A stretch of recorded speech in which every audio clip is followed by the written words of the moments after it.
அன்பு ஆன்மீக தமிழ் அன்பர்களே நண்பர்களே, உங்கள் அனைவருக்கும் தமிழ் யூடியூப் சேனலின் இனிய தமிழ் வணக்கம். தாய்மொழியால் இணைவோம், தாய்மொழியை வளர்ப்போம். வாழ்க தமிழ், வளர்க தமிழ்.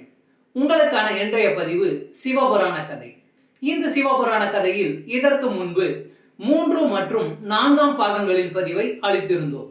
இன்று 5 மற்றும் 6ஆம் பாகங்களின் பதிவை அளித்துள்ளோம்.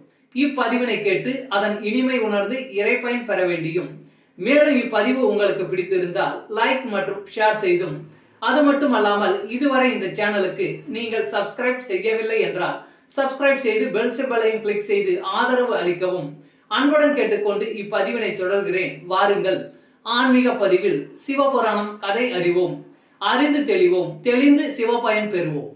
ஓம் நம சிவாய். திருச்சிற்றம்பலம். சிவபுராண கதை பாகம் 5. சதிதேவியை காப்பாற்றும் சிவபெருமான். தாரகாசூரன் சதிதேவியை கொல்ல தனது அசுரர்களில் சிறந்த வீரர்களை அனுப்பினான். அசுரர்களும் தாரகாசூரன் கூறிய பணியை செவ்வனே செய்ய சதி இருக்கும் இடத்தை அடைந்தார்கள். சதிதேவி சிவனை மணக்கும் முயற்சியில் சிவனை மணப்பதற்கான விரதத்தை மேற்கொண்டு இருந்தார். இதுதான் சரியான சமயம் என்று சதியை கொல்ல முயன்றார்கள் அசுரர்கள். அந்நிலையில் அசுரர்களை கண்டு பயந்து சதிதேவி செய்வது அறியாது நின்றார். அவ்வேளையில் சிவபெருமான் தோன்றி சதியின் உயிருக்கு தீங்கு விளைவிக்க வந்த அசுரர்களுக்கு எதிராக போராட ஆயத்தமானார். தன் முன் நிற்பது எம்பெருமான் என்று அறிந்தும் தன் அரசனின் உயிருக்கு தீங்கு விளைவிக்கக்கூடிய சதிதேவியை கொல்ல அசுரர்கள் முற்பட்டனர். அசுரர்களின் அனைத்து வித மாய வித்தைகளையும் நிர்மூலமாக்கினார் சிவபெருமான்.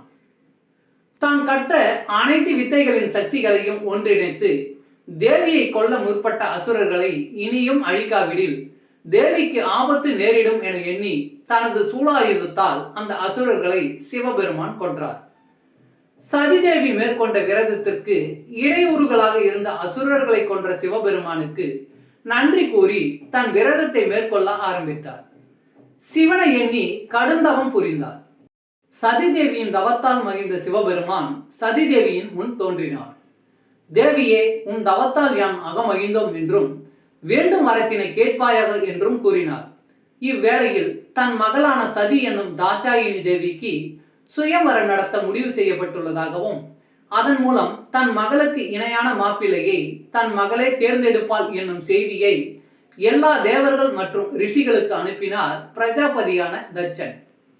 தான் அனுப்பிய சிறந்த படை வீரர்கள் இறந்த செய்தியை அறிந்த தாரகாசூரன் தன் வீரர்களை கொல்ல எவருக்கு துணி உண்டு என சினந்து தன் ஒற்றர்களிடம் கேட்டுக்கொண்டிருந்தான். அவ்வேளையில் அசுரர்களின் குருவான சுக்ராச்சாரியார் அசுரர்களின் சபைக்கு வருகை தந்தார். அக்கணம் சபையில் இருந்த அனைத்து அசுரர்களும் அசுரர்களின் வேந்தனுமான தாரகாசூரன் அவரை பணிந்து வணங்கி நின்றார்கள். தாரகாசூரனின் முகத்தில் இருந்த வாட்டத்தை அறிந்து என்ன நிகழ்ந்தது என சுக்ராச்சாரியார் வினாவினார். தாரகாசூரன் தன் ஒற்றர்கள் மூலம் அறிந்த செய்திகள் யாவற்றையும் தங்களின் குருவான சுக்ராச்சாரியாரிடம் எடுத்து கூறினார். அசுரர்களின் குருவான சுக்ராச்சாரியார், அடமுடனே குல வேறுபாடு இன்றி எல்லாருக்கும் அருள்பாலிக்கும் எம்பெருமானின் இல்லத்தாலை கொல்ல துணிந்தாயா மூர்க்கனே என வஞ்சித்தார். குருவின் பேச்சை கேட்ட தாரகாசூரன் தான் ஏன் அவ்விதம் செய்ய முற்பட்டேன் என்னும் விவரத்தை குருவிற்கு எடுத்துரைக்கின்றார். குருவே, நான் சிவபெருமானிடம் என்னுடைய அழிவு என்பது சிவபெருமானின் வாரிசுகளால் நிகழ வேண்டும் என்னும் வரத்தினை பெற்றுள்ளேன். இந்நிலையில் சிவனுக்கும் தாட்சாயினிக்கும் திருமணம் நிகழ்ந்து புத்திரன் உருவாகுமானால் எனக்கு அழிவு ஏற்பட்டுவிடும். என்னுடைய அழிவு என்பது அசுர குலத்தின் அழிவின் ஆரம்பம். அதனால்தான் சதியை கொல்ல நம் வீரர்களை அனுப்பினேன் என்று தன் நிலையான கருத்தினை தாரகாசூரன் எடுத்துரைத்தார். அவ்வேளையில் அசுரர்களில் மற்றொரு ஒற்றன் மூலம் சதிக்கு சுயம்வர நிகழப்போவதையும், அதன் மூலம் தன் மகளுக்கு பிடித்த மாப்பிள்ளையை திருமணம் செய்து வைக்க தட்சன் முடிவு செய்வதையும் தாரகாசூரன் அறிவித்தான்.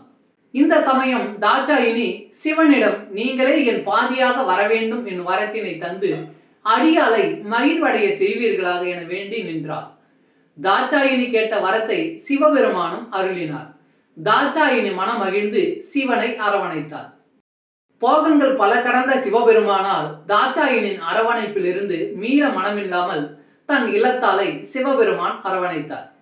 பல யுகங்களாக பிரிந்திருந்த உமையவளும் இணைந்த நேரம் இயற்கைக்கு பிடிக்கவில்லையோ என்னவோ பிரஜாபதியான தட்சன் தன் மகளின் சுயவரம் பற்றிய இனிய செய்தியை சொல்வதற்காக தாட்சாயினின் அறைக்கு வந்தார்.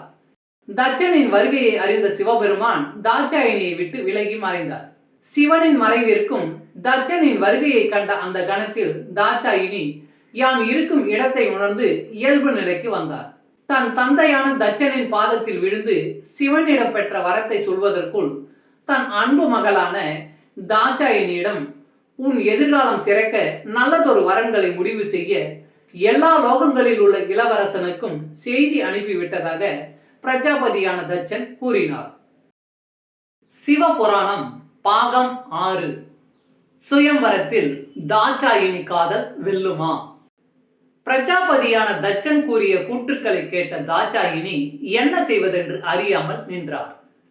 தான் ஏற்கனவே தன்னுடைய பதியை தேர்வு செய்துவிட்டதை தன் தந்தையிடம் கூறவும் முடியாமல், தந்தையின் ஆணையை மீறவும் முடியாமல் நிகழ்வது நிகழட்டும் என்று சிவனிடம் பெற்ற வரத்தினை எண்ணி மனதை அமைதியாக்கி தந்தையின் முன்பு தாட்சாயினி தேவி தன்னுடைய புன்முறுவலை பூத்தார். இந்நிலையில் அசுரர்களின் குருவான சுக்ராச்சாரியார் தாரகாசுரனிடம் நீர் எந்த வகையில் முயற்சி செய்தாலும் சதியை உன்னால் கொள்ள இயலாது என்றும் தன் சீடனை அமைதியுடன் செயலாற்றும்படியும் கூறினார். ஆனால் தாரகாசுரன் குருவின் ஆணையை மீறி சதியின் சுயம்வரத்தில் தேவர்கள் போல் வேடம் தரித்து சரியான சந்தர்ப்பம் கிடைக்கும் போது சதியை கொன்று விடுமாறு தன் வீரர்களை அனுப்பினான். இந்த முறை எந்தவித பிழையும் இன்றி சொன்னதை நிறைவேற்றி வருமாறு தன் வீரர்களை எச்சரித்தான் தாரகாசுரன். அசுரர்களின் குருவான சுக்ராச்சாரியாருக்கு தாரகன் கூற்றிலிருந்து ஒன்று மற்றும் புலனாயிற்று. அசுர குருவான சுக்ராச்சாரியார் தேவர்களிடம் போரில் ஈடுபடும் பல அசுரர்கள் மாண்டு விடுகின்றனர். வேந்தர்களின் அர்த்தமற்ற வீம்பு மற்றும் பிடிவாதத்தால் அசுர இனத்தில் பல வீரர்களை இழந்துள்ளதை எண்ணி வருந்தி கொண்டிருந்தார். இவ்விதம் நடக்கும் இறப்புகளை தவிர்க்க சிவபெருமானிடமிருந்து இறந்தவர்களை உயிர்ப்பிக்கும் சஞ்சீவி மந்திரத்தை அறிந்து கொள்ள வேண்டும் என எண்ணினார். சஞ்சீவி மந்திரத்தை அறியும் பொருட்டு சுக்ராச்சாரியார் சிவனை நோக்கி தவம் செய்ய முடிவு செய்து ஒரு அடர்ந்த வனத்தை தேர்வு செய்து தவம் புரிய ஆரம்பித்தார். இவ்வேளையில் தட்ச பிரஜாபதி அரண்மனையில் சுயவரம் விழாவிற்கு மூவுலகத்தில் உள்ள தேவர்களும் ரிஷிகளின் வாரிசுகளும் வருகை புரிந்து சுயவர மேடையில் தாட்சாயினியின் வருகைக்காக காத்து கொண்டிருந்தனர். இந்த நிலையில் மணமகள் அறையில் தாட்சாயினி என்ன நிகழுமோ என்று எதுவும் அறியாமல் தன் வாழ்க்கையின் போக்கினை நோக்கி கவலை தேய்ந்த முகத்துடன் காணப்பட்டார். தோழிகள் மற்றும் தன் உடன் பிறந்த சகோதரிகள் முடிந்த மாட்டில் ஆதரவு கூறியும் கலையிழந்த முகத்துடன் தாட்சாயினி காணப்பட்டார். தாரகாசுரனால் அனுப்பப்பட்ட மாறு வேடத்தில் வந்த அசுரர்கள் அரண்மனையில் நுழைவாயிலில் நுழைந்து வந்தபோது அவர்களின் சுயரூபம் புலனாயிற்று. பின் அந்த அசுரர்கள் அரண்மனையின் மெய்காப்பாளர்களால் பிடித்து வெளியேற்றப்பட்டனர். இதை கண்ட தட்சன் தன் மகளுக்கு விருப்பமான மணமகன் வந்திருப்பான் என்று முடிவு செய்து நுழைவாயிலை மூட தன் பாதுகாவலருக்கு உத்தரவிட்டான். அரசனின் ஆணையை ஏற்று அரண்மனையை சுற்றி உள்ள அனைத்து நுழைவாயில்களும் மூடப்பட்டன. அரண்மனையின் அரியணை பகுதியை அடைந்த பிரஜாபதியான தட்சனை கண்ட அனைவரும் எழுந்து நின்று வணங்கினர். அனைவரின் வணக்கத்தையும் ஏற்றுக்கொண்டு அவரவர் இருக்கையில் அமர சொன்னார் தட்ச பிரஜாபதி. பிரஜாபதியான தட்சனின் சுயவர விழாவிற்கு என்னுடைய அழைப்பை ஏற்று வருகை தந்த அனைவருக்கும் என் வாழ்த்துக்கள் என்று கூறி தன் மகளான தாட்சாயினியை சுயவர மேடைக்கு வருமாறு அழைத்தார்.